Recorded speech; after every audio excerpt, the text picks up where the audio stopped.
And then let's share my screen.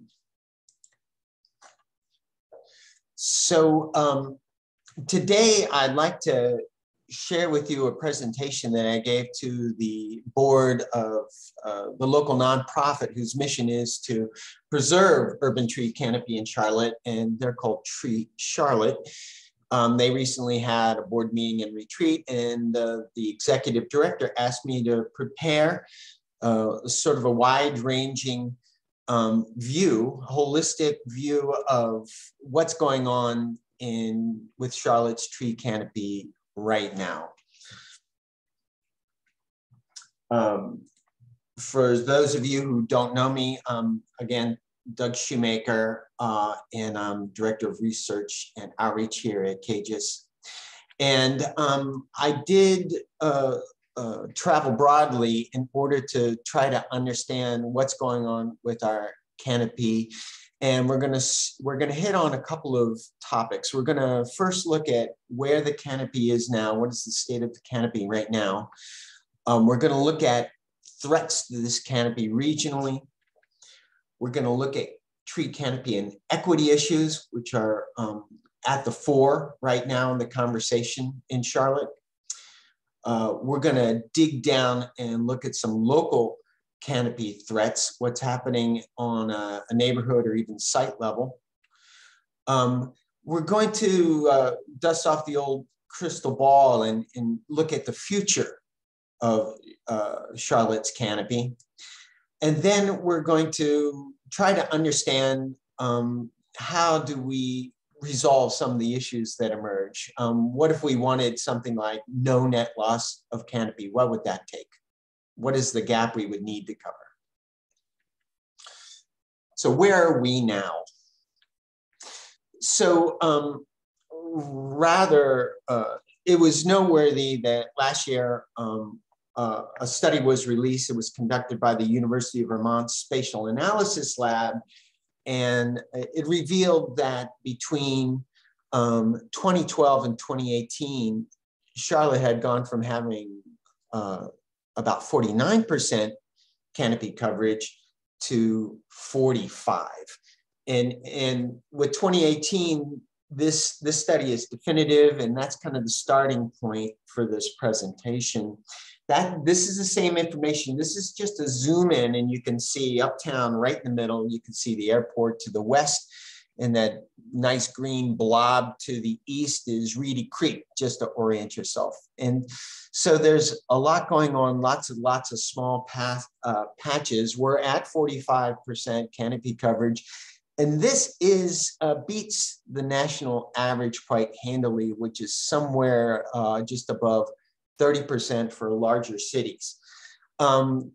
Charlotte is a great place to grow trees. We get a growth rate of trees that's about 30.5 acres per month if we annualize that information.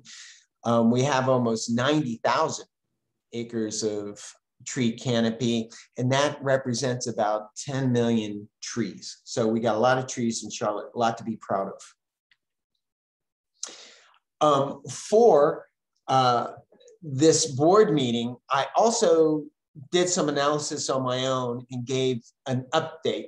It's very interesting to try and understand what has happened with development patterns, development and conversions of greenfield since the pandemic kicked in. And what I found was we are continuing to lose canopy. We're down to just under 44% canopy coverage. We've lost 2,600 acres since 2018, which is about 300,000 trees. But the pandemic has slowed this process. As compared to the 2012 to 2018 trend, our rate of loss slowed about 14% annually. So where do we find trees? Well, the vast majority of trees in Charlotte fall in residential areas. They fall on private land, which creates a real management challenge for the city, who has excellent plans for managing the trees that they have. But 2/3 of trees are sort of out of their jurisdiction. Private owners hold almost 7 million trees. And the canopy is working hard for us. We'll talk about heat a couple of times in this presentation, but what you see is Mecklenburg County, and this is a Landsat image that has been processed to reveal surface temperatures that these temperatures have been converted to degrees Fahrenheit. And when I plug in and using GIS techniques, plot the 156 neighborhoods, sort of Zillow recognized neighborhoods in the city of Charlotte, we see a strong linear relationship between deviance from mean on your y-axis, so the ups and downs, and the percentage of tree canopy.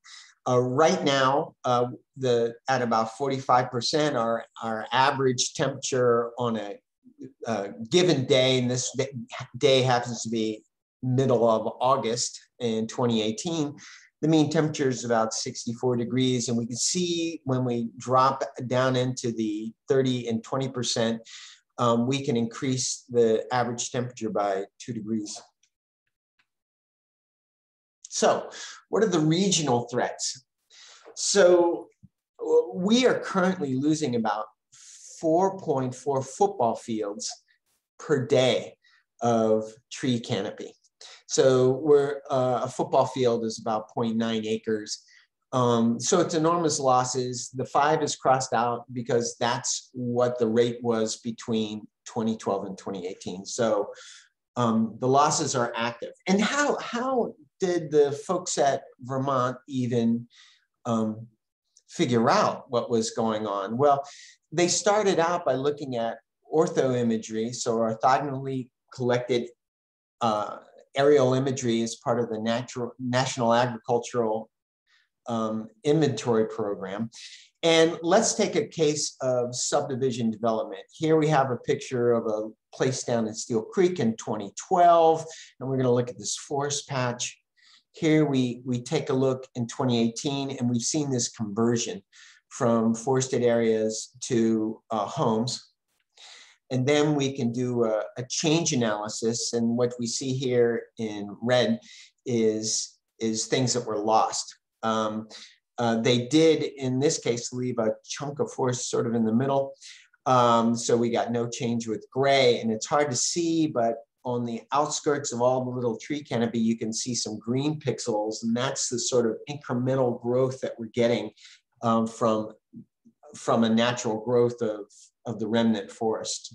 So that's how they detect those losses. And when we intersect those losses with a land use map, we can see that most of the losses are also in residential. So on this interesting plot, the green to the right is the amount of regrowth. So residential areas are growing the most trees, but they're also losing about 2/3 of all the trees total. So let's dig down a little bit and see what this residential loss looks like. We've already seen a subdivision loss. So 60% of these residential losses are these small pieces that represent storm damage, natural mortality, or removals for public safety. And here's a picture from my own neighborhood where storms came in a couple of years ago and took out some big trees. And this is a big unknown is, we're in the midst of climate change, and it's hard to understand whether the losses due to storm damage and natural mortality are accelerated or not. There's no good data on it. It's an interesting question that should be researched. So infill developments account for the remainder of it. And here's a shot from Dilworth where we can see there was a home with some forest around it, and that's been replaced by an office building. So these are sort of bigger chunks. Infill is very interesting because the city doesn't have any tree save requirements for infill development. If you build new commercial real estate, you have to leave 15% of your trees behind. And if you do subdivision, you have to leave 10. But if you do these little pieces of infill development, there's no requirement to save any trees. So here's another regional threat that I identify. Is there going to be room left for canopies? So we've detected a pattern that current development trends resist reforestation. So this was analysis that was done by the Davy Resource Group. They're arborists, amongst other things. And they took a look at 3 developments that were broke ground in around 2014 and were starting to get built up and replanted with the 10 or 15% of trees as required. And then they forecasted out to see what sort of canopy would redevelop over time. Of course, a lot of developers will say, you know, we're going to build this now and it's not going to look great for a while, but 30 years out, it'll be another Myers Park, say, right? Is that really true? Well, based on their research, we saw that the pre-development amount of trees, this particular site had a golf course on it, was around 26%. They were, most of that was removed for development. They planted 74 trees around 2017. With the annual growth rate, they anticipate by the year 2046 that it would only have about 18% canopy coverage. So quite a drop for that 190-acre development. Here's another one, Waverly, which is right across the street from that last piece. And we see a similar pattern where this was a more forested piece where we started at 56. We dropped down to almost nothing. They almost clear cut the entire plot, replanted the specified 428 trees. And we only anticipate that after decades of growth that we'd have about 3% back. Third case study, this is Riverbend. This is out at Brookshire and 485. Pre-development 68, drops down to 12. They replant 348 trees, and they anticipate after decades only to have about a 13% canopy coverage. So it seems that the sorts of development that we're building right now are not designed to reforest to anywhere near their previous extents. And when we take a look at who's lost the most by neighborhood, we can see, you'll hear the terminology, the crescent and wedge bandied about when we talk about the city of Charlotte, though wedge tends to be the more affluent and older neighborhoods south of Uptown, and they lost the most. And then we also have crescent communities, and these are the more underserved neighborhoods of the historic West End, North End, arching around to reach into East Charlotte, and they lost less. But this kind of flies in the face of experience, because we know those crescent communities are gentrifying at an enormous rate. So we're going to take a deeper look at that and see what's going on. Let's talk about Canopy Inequity. I was approached by Michael Falero of NPR after he ran our initial stories. He's like, Doug, why aren't historically Black neighborhoods showing up in these loss maps? Well, from the analysis, we know they didn't lose as much, but in looking at this, they started with a lot less. When we look at the absolute canopy coverage in 2018, so not the difference, but the absolute, and we average it to these neighborhoods, we see a lot of the neighborhoods, particularly of the North End, have very little canopy, 8 to 30% canopy coverage. Same story, it's less over on East Charlotte, where some of these dark blue wedge communities are exceeding 50% and into the 60s.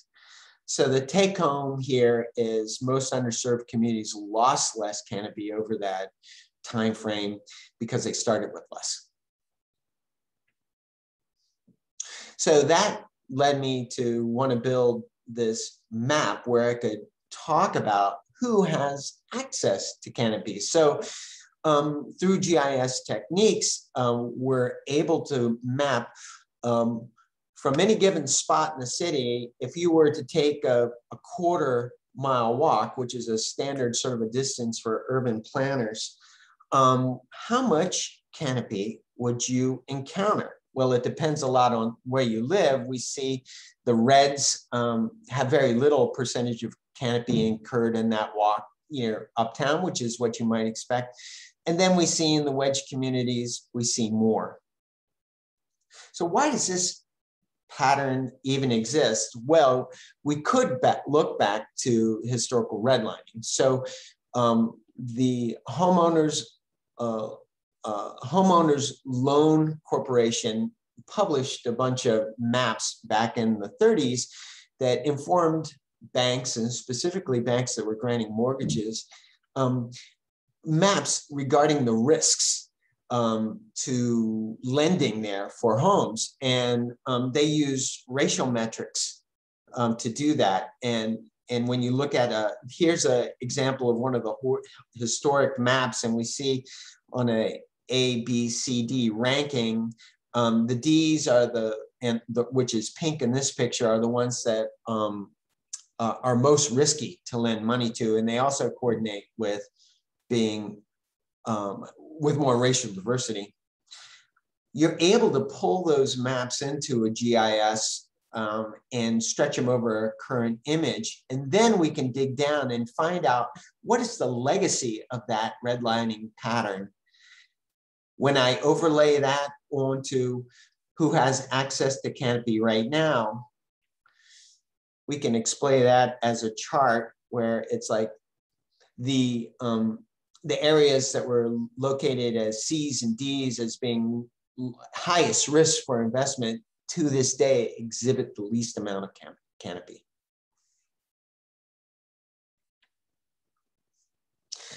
But in digging into that, we observed another mystery. So we know these crescent communities don't have as many trees to begin with, but when we take a deep look, we also see that there are some of the places where they request the fewest trees from the city or Tree Charlotte. Tree Charlotte has free tree planting programs. Why aren't these places that have the lowest canopy taking up on them? Well, we're going to take one example here in the red circle of Revolution Park in the West End and try to understand why. Canopy threats local. So Revolution Park, by the numbers, it's about 160 acres, and with 225 single-family home parcels. It's far and away, there's some renting there, but it's mostly single-family homes and older housing stock. The median household income is 48% below. Only 48% of the Charlotte median income. So it's a lower income neighborhood, certainly, at least according to the census data. They've got a lot of trees, though. They have about 71 acres of tree canopy, and this is a gentrifying area. So why so few requests for trees in Revolution Park? So working with Alessandra Poole, who you see in the picture lower right, as an intern for us, we developed a research design that came up with two possible hypotheses why there was not so much uptake on new trees. One was that we weren't sure that people understood the benefits of trees. You know, it's often characterized as if people knew all the good that trees did for them, they'd sure want a whole lot more, especially in regards to the ecosystem services they provide, like cooling the environment, cleaning the air, slowing stormwater, making them a healthier place. But maybe there's another potential. Maybe there's some sorts of cost concerns that are keeping people from planting new trees. So we decided to sort of go to the neighborhood and both assess the trees. So take a sort of a physical assessment of what trees were there and their condition, but also understand how residents felt about trees and how they valued them or didn't value them. We went to 19 volunteer properties and did a full assessment on any tree over about 5 inches in DBH, and estimated the ecosystem services for those. And because they were sample, we're treating these like sample plots. We're able to extend or extrapolate the values that these trees provide to the entire neighborhood. We're able to come up with a chart like this. Now, I want to make you aware there's a log base 10 scale on here. So we start with $1 and jump to 100,000, 10,000, 100,000, million, 10 million. Okay, so it's not a linear scale, it's a logarithmic scale. And we see that there are real values associated with the tree's ability or work in removing pollution, around $1 million worth of carbon storage, and $10,000 worth of avoided stormwater runoff that would require additional infrastructure. But far and away, we had almost the largest category was what they call structural ecosystem services, the ability for these trees to make shade and make a neighborhood that's a pleasant place to live, the actual physical attributes. And that metric is gauged by what it would cost to replace those trees. But we also found that a full 30% of the trees that we found on these sites were either listed as needing removal because they were dead or a hazard, or needing hazard pruning. It's really tough to get, so a third of your trees needed some immediate and expensive attention. It's really hard to get an idea about how expensive that is, and we continue to work on that. Our best numbers comes from a study that the city of Charlotte did in 2018 in nearby Wesley Park, where they estimated each parcel in Wesley Park had about $6,200 worth of deferred maintenance on their trees. And this includes removing invasive vines. So if we extrapolate that out to the neighborhood, to the Revolution Park neighborhood, that's a huge burden on a community, and it could be from $1.5 million to $5 million, and it does a real number on offsetting the ecosystem services that those trees generate. Now, the first question was, is it an education issue? Do people in Revolution Park love their trees any less and that's why they're not planting trees? Well, no. They enjoy the trees there for many of the same reasons that all Charlotteans. They recognize that they help produce, preserve, and renew air, soil, and water. They're places for favorite activities. They make me feel better physically and or mentally. But they have real concerns about risks. And highest amongst these are tree branches falling and trees toppling. And also, Tree Charlotte has done a great job of making people aware of the problem of invasive plants. That showed up high on the remarks too. So we have an educated neighborhood. But there are real concerns about the ability to afford it. So this is borne out in our physical survey, and people are really concerned about their abilities to afford arborist fees. There are also big questions about whether trees make a neighborhood more prone to gentrification or not. So these are some unresolved issues there. So this information is all pre-publication. We're writing it up right now, and the conclusion that we're coming to is that trees generate public common goods that we all enjoy and are appreciated in Revolution Park. However, the risks and costs, especially maintenance costs of these trees, are borne privately. And that to us helps explain this lack of programming uptake in neighborhoods like Revolution Park.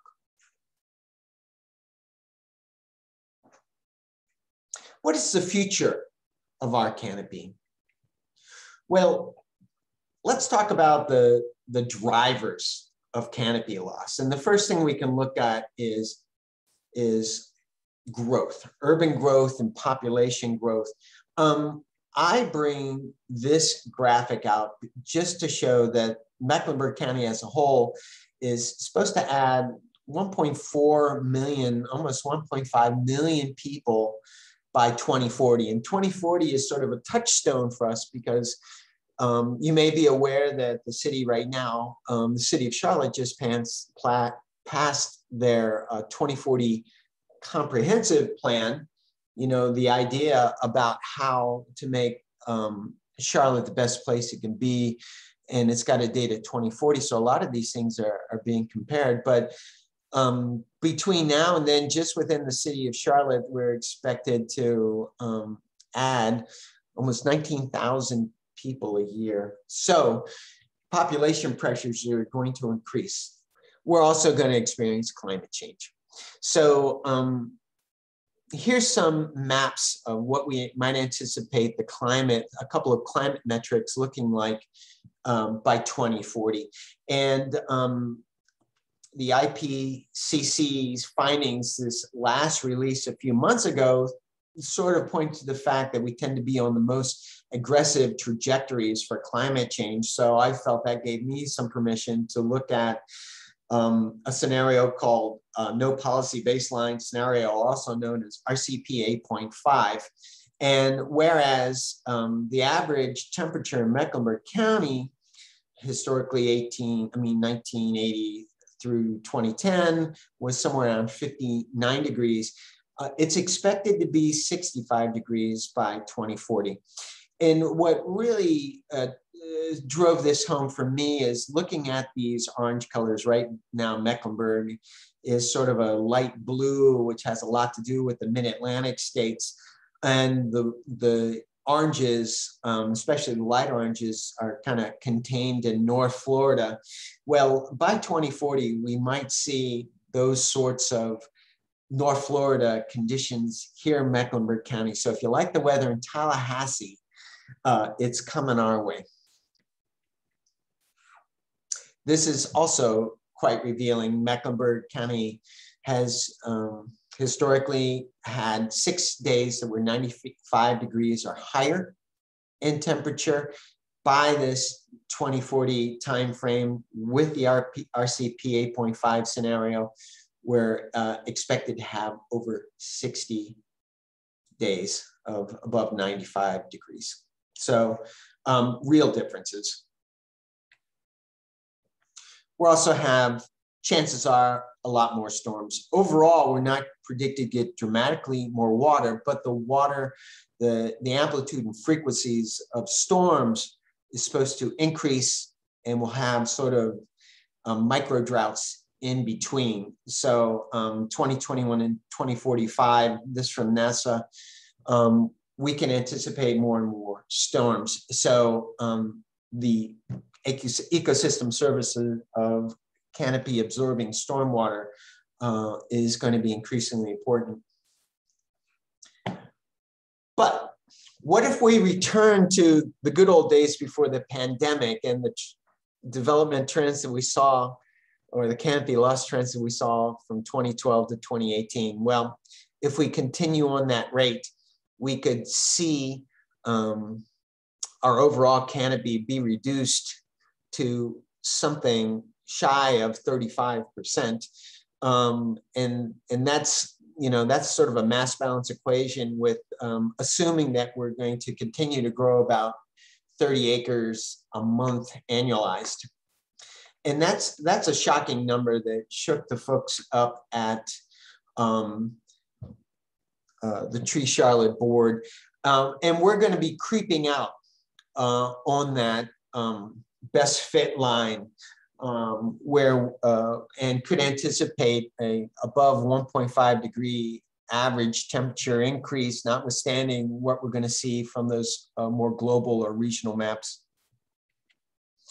And significantly, if we run what those ecosystem services might be with a 35% canopy, we see reductions ranging from 25% for things like pollution removed by tree canopy to 31% for stormwater management.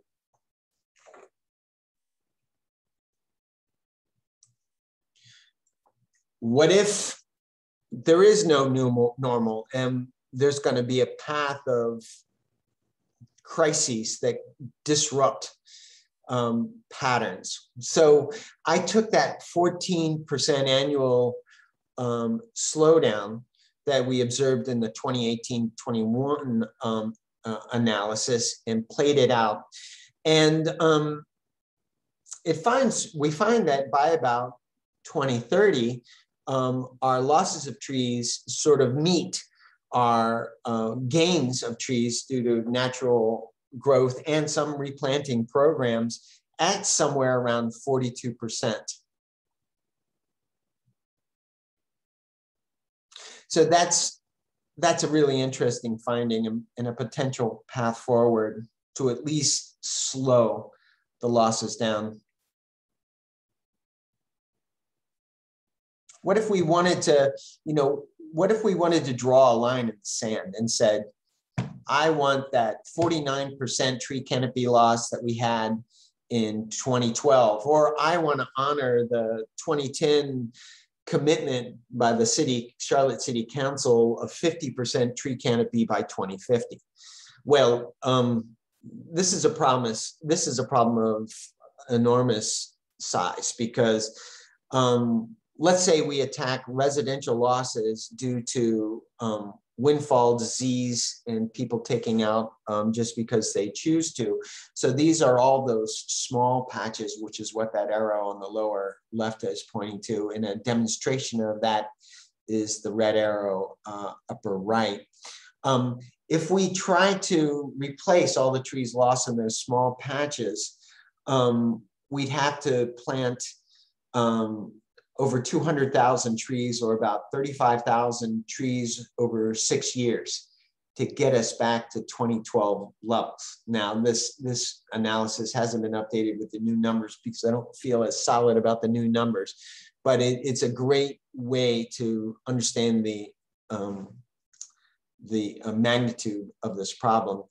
If we were to attack all these fewer patches, but larger areas like subdevelopment and infill, we would have to plant approximately 350,000 trees, or about 58,000 trees over 6 years to get that back.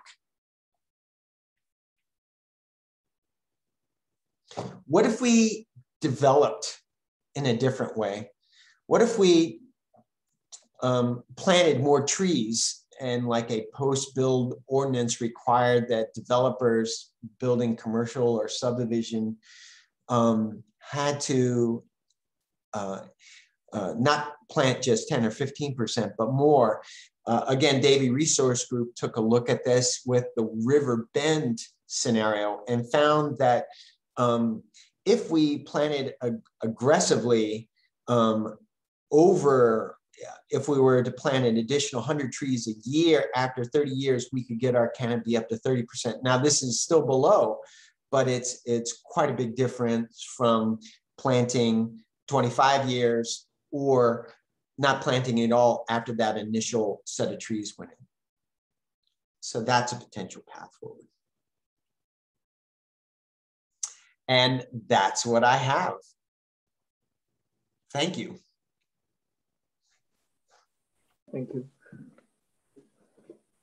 I have a question. Sure, go ahead. Okay. So why do you still let's say why do you still think the loss of canopy is a problem, given that the residential construction is the main reason to cause the loss of canopy? It sounds like a trade-off made by the city planner between the ecosystem services and the urbanization. So those planners should know the value of those ecosystem services. So why still think that loss of canopy is a problem? So you're absolutely right. And that's a very scientific way to think about it. It's useful to talk the language of trade-offs. So we definitely have a good in creating places for people to live. And trees are definitely a good. But right now, I think you could see the evidence that there's not been a balance struck. With existing residential patterns, we sort of, for the most part, eliminate the good that trees would provide in making those, let's say, neighborhoods more resistant to climate change, have better air quality. You know, it's no surprise that the suburbs of Charlotte are plagued with an asthma and obesity epidemic, and it's because people don't get out and walk, and it's probably because they don't have tree covers. They cool it in the summer and clean the air. There's a lot of research around that. So a trade-off that achieves some kind of balance is, I think, what's called for. And it's up to scientists working with planners and regulators to figure out what that balance looks like. Yeah. And thank you for the excellent question. Thank you. A question from Dr. Fusha, I think. Let me see, where is it? Yeah, so Dr. Fusha asked, is this what led to Charlotte's adjustment of the 50% canopy goal? So great question. And there's a lot of it's still on the books, this 50 by 50. The city has backed away from it. It was sort of a feel-good measure that was never backed with any real policy or metrics of success. Because of that, we continue to lose canopy. And I think as early as 2016, the return or the rebound of development after the Great Recession made it clear to everyone that we were going to lose a lot of canopy. And so they've walked it back some, but there's not been any official word yet. It's my hope that these sorts of presentations and representatives from the city of Charlotte were there to see it, will help bring that dialogue back to the table. And we have high hopes for the 2040 comprehensive plan with their small area planning that emphasize green infrastructure to help some strong ordinances to make that, at least find a way to claw it back some. From Monica, I see this. I've seen owners of empty plots clear cut to increase resale value because it's ready to build on. Do you think the city-state should subsidize keeping trees on land to balance this value add? I think it's a great idea.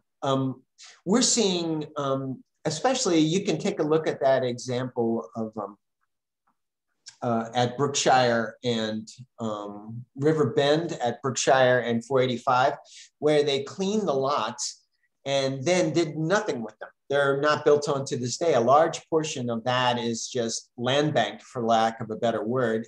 And it could be cleaning our air, saving our water. Instead, it's a big muddy erosion mess right now. So it would make there'd be a lot of sense in creating some ordinances that say, please don't clear cut until you're within some threshold or some window where you're going to build, because those lands could still be doing some good for that. So I'm not a policy guy, but I know that particularly in underserved neighborhoods that need high environmental health the most, subsidies to help take care of some tree maintenance programs would go a long way towards retaining first and maybe even building back some tree canopy. Hope that addresses your question.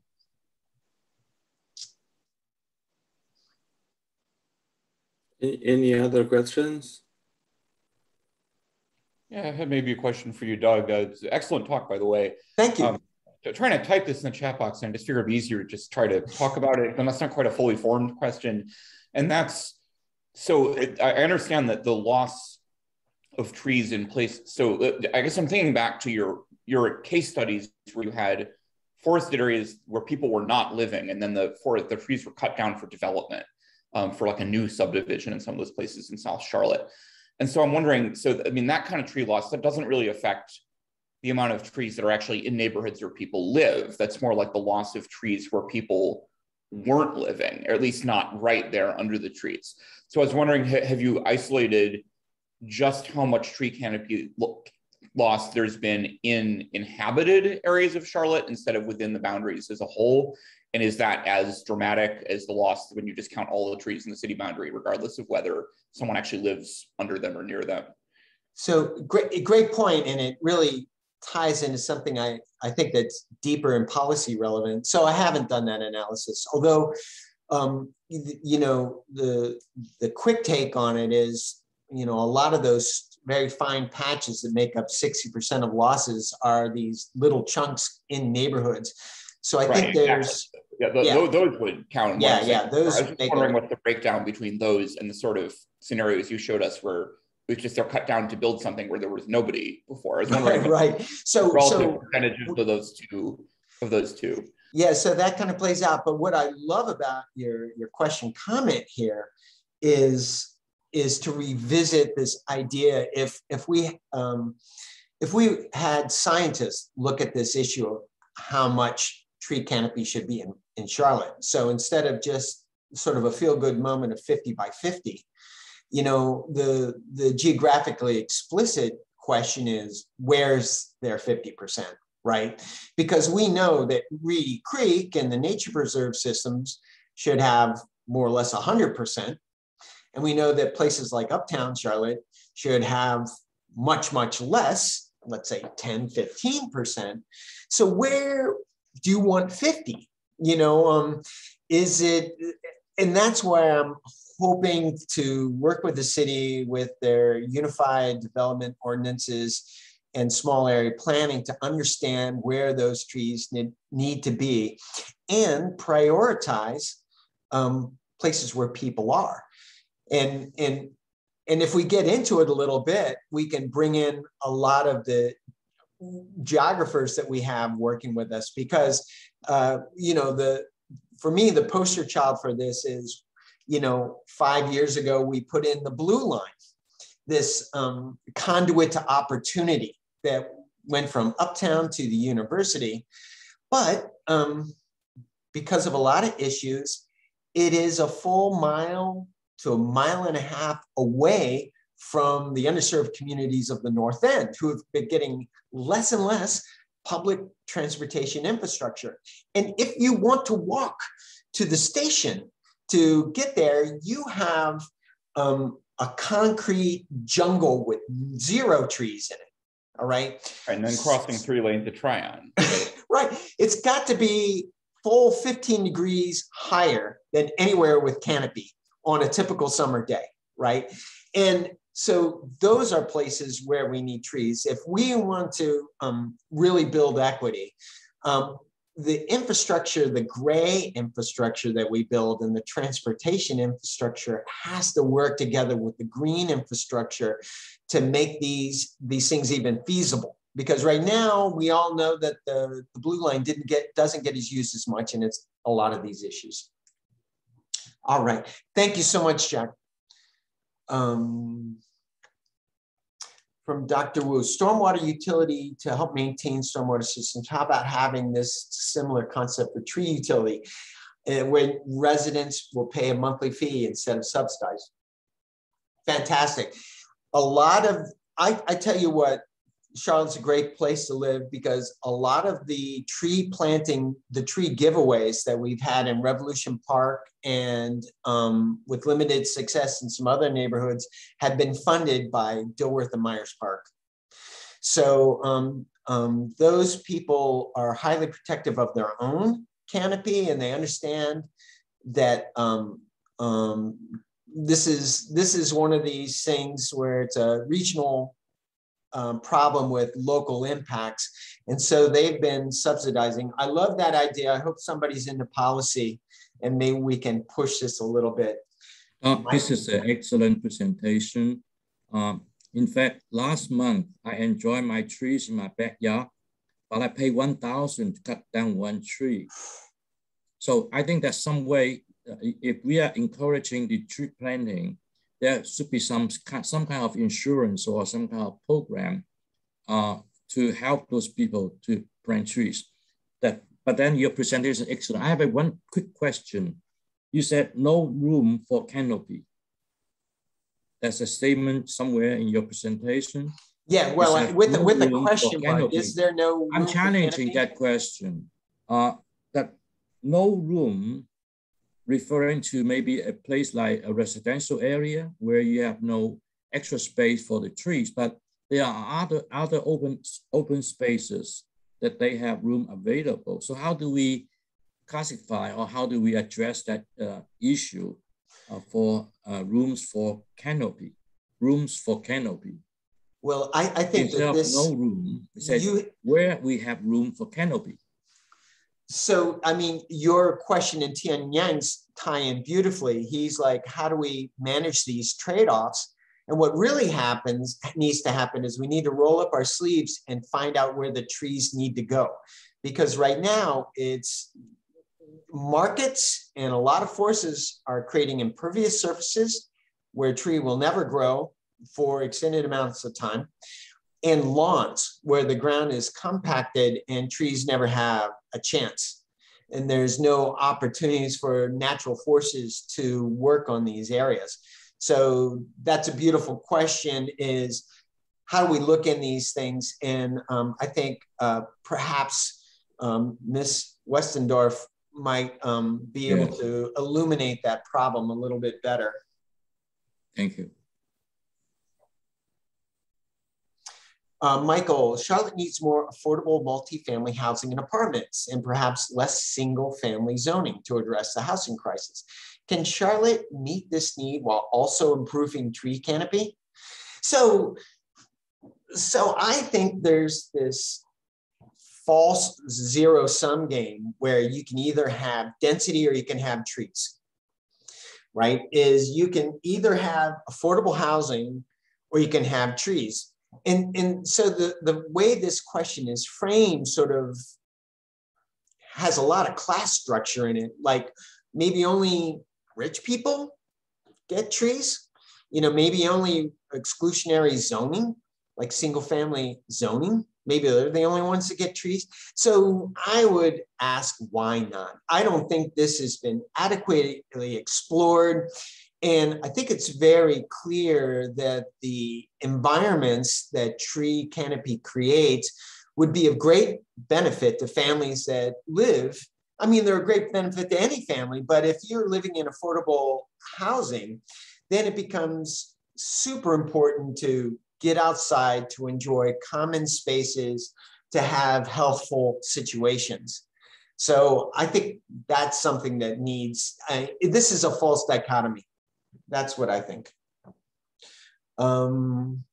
Thank you, Tarini, Monica. We could do the Tokyo model and keep public spaces green and adjust to smaller places. That's a great way. Veronica says limit lawns.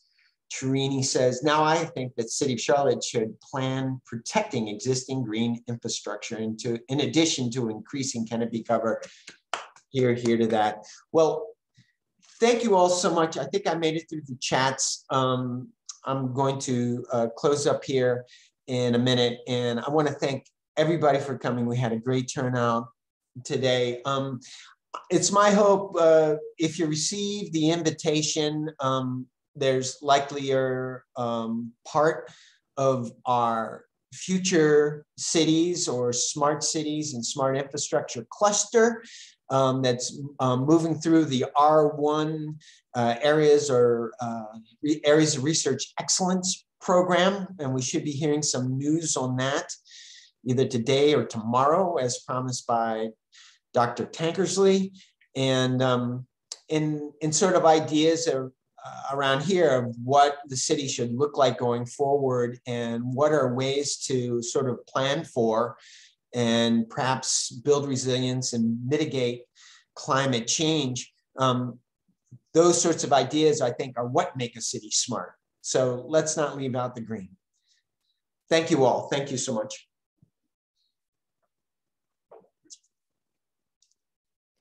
Thank you, Doug. Thanks everyone for coming. Thanks, Doug. Thank you.